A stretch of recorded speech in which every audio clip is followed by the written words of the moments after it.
மிகவும் இரக்கமுள்ள தாயே, உமது அடைக்கலமாக ஓடி வந்து உம்முடைய உபகார சகாயங்களை இறந்து உம்முடைய மன்றாட்டுக்களின் உதவியை கேட்ட ஒருவனாகிலும் உம்மால்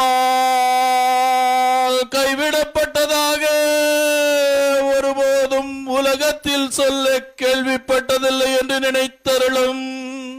கன்னியருடைய ராக்கினியான கன்னிகையே, தயையுள்ள தாயே, இப்படிப்பட்ட நம்பிக்கையால் ஏவப்பட்டு உம்முடைய திருப்பாதத்தை அண்டி வருகிறோம். பெருமூச்சரிந்தழுது பாவியாகிய நாங்கள் உமது தயாளத்துக்கு காத்து கொண்டு உமது சமூகத்திலே நிற்கிறோம். அவதரித்த வார்த்தையின் தாயே, எங்கள் மன்றாட்டை புறக்கணியாமல் தயாபரியாய் கேட்டு தந்தருளும். ஆமென்.